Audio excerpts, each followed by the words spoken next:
Natal do Senhor, Missa da Noite. Primeira leitura, Isaías 9, 1 a 6. Salmo 95. Segunda leitura, Tito 2, 11 a 14. Evangelho, Lucas 2, 1 a 14.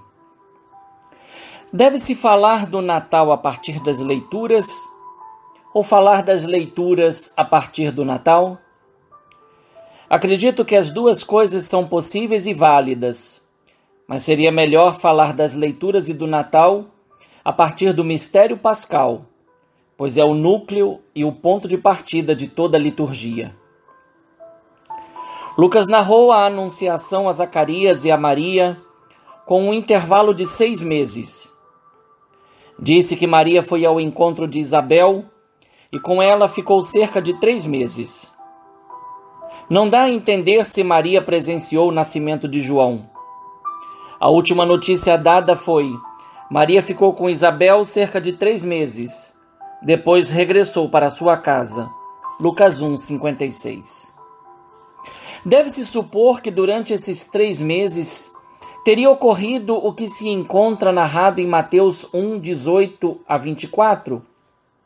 A revelação da ação de Deus em Maria e que convenceu José a recebê-la como esposa, foi o tema do 4º domingo do Advento. Seguindo a indicação de Lucas 1, 56, José recebeu Maria já no seu 3º para o 4º mês de gravidez. Sem detalhar novos dados temporais, Lucas situa o nascimento de Jesus no contexto de um decreto de César Augusto, para que se fizesse um recenseamento de toda a terra, isto é, de todo o domínio de Roma. Sabe-se que César Augusto reinou de 30 a.C. a 14 d.C. E Quirino governou a Síria entre 6 e 1 a.C. É curioso que Lucas não tenha feito menção a Herodes Magno, que reinou na Palestina de 37 a 4 a.C.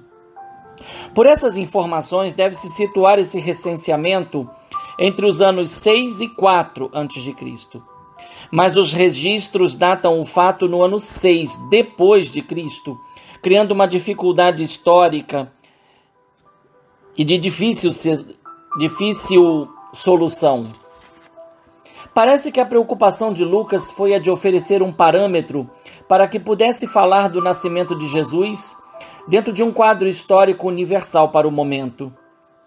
O dado surpreendente é a obrigação do registro ter que acontecer na cidade natal, e nesse caso do varão, pois Lucas diz: por ser da família e da descendência de Davi, José subiu da cidade de Nazaré, na Galileia, até a cidade de Davi chamada Belém, na Judéia, para se registrar com Maria, sua esposa, que estava grávida. Versículos 4 e 5.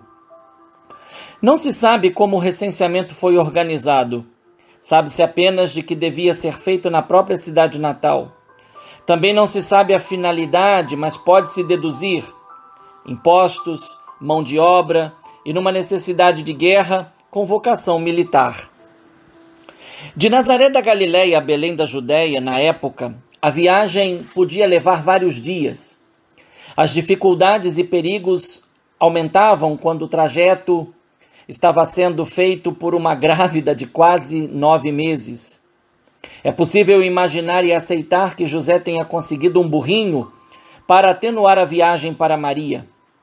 Mesmo assim, não deve ter sido nada fácil. Digno de nota é Lucas chamar Belém de cidade de Davi, pois esta locução, no Antigo Testamento, aponta para Jerusalém, onde estava a cidadela de Davi. 2 Samuel 5, 7 e 9, Isaías 22, 9, por exemplo. Por certo, Davi nasceu em Belém, nome que significa casa do pão, mas parece que a verdadeira intenção tem a ver com Miqueias 5:1.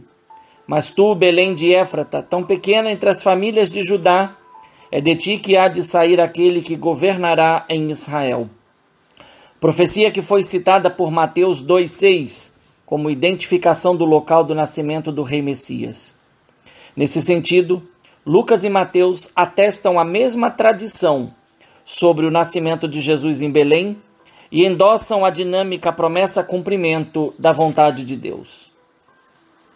É importante sublinhar ainda o elemento vinculante de José com Maria, quando não só dá a notícia de que estava grávida, mas insiste na relação sua esposa. José poderia ter deixado Maria em Nazaré. Por certo, teria sido mais seguro para ela e para o bebê, mas somente os dois sabiam o mistério que os envolviam e que Maria estava carregando em seu ventre. O que se revelou vontade de Deus, em Deus deve se cumprir. E nem por isso as condições e circunstâncias foram as mais favoráveis. Em Belém chegou a hora do parto. Não me parece certo pensar que Maria estivesse sozinha com José. Lucas nada diz, mas é possível pensar que em Belém havia parteiras e mulheres solidárias, pois o momento exigia tal sensibilidade.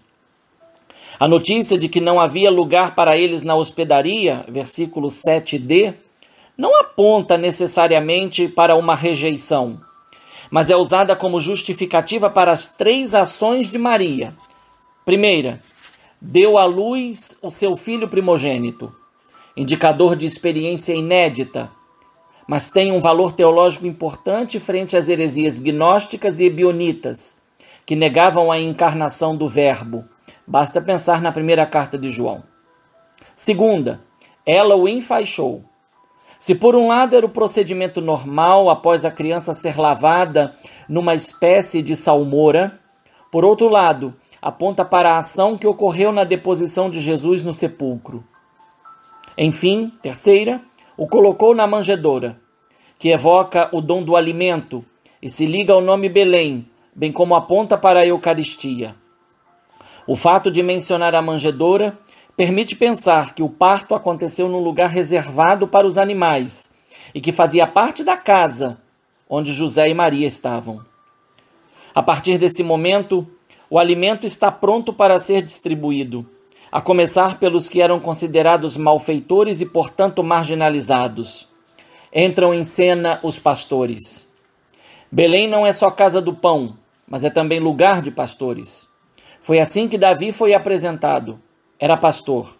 E Jesus, em seu ministério público, dirá: eu sou o bom pastor, conheço minhas ovelhas e elas me conhecem a mim. João 10:11.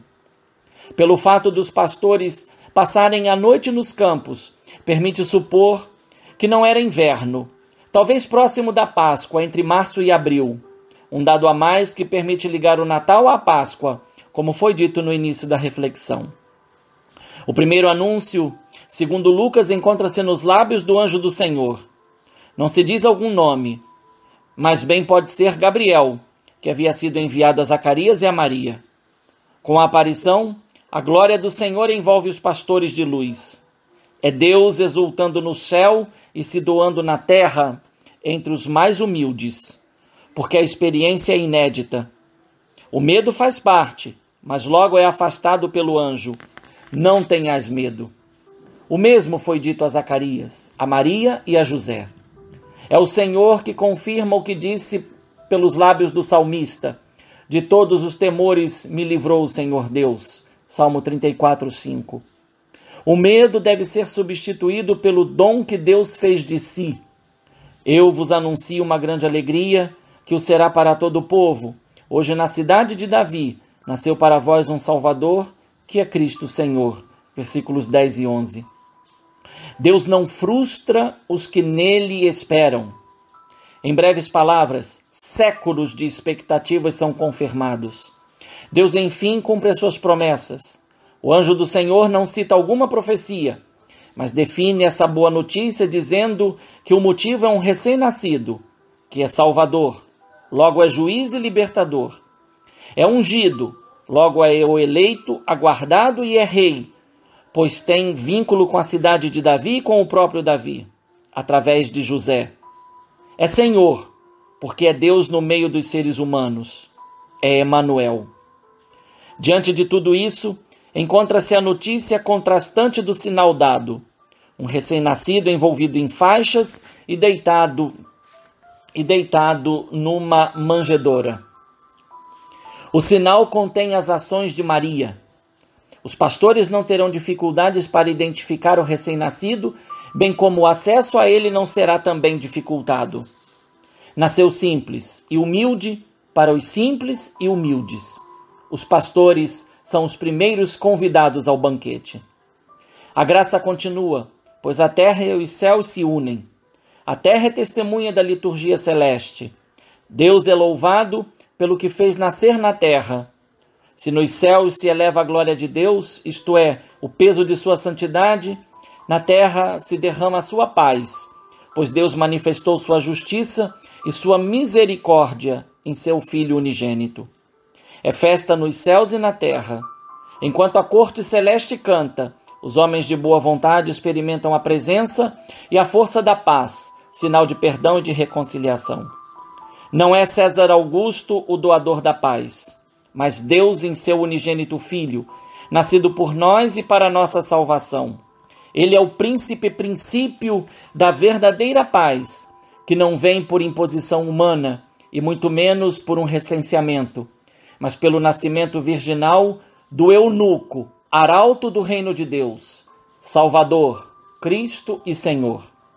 Na manjedoura, Deus derrubou os poderosos de seus tronos e elevou os humildes na humildade de sua serva e de seu filho, que humilhou-se até a morte e morte de cruz. Um feliz e santo Natal. Um fraterno abraço. Padre Leonardo Agostini.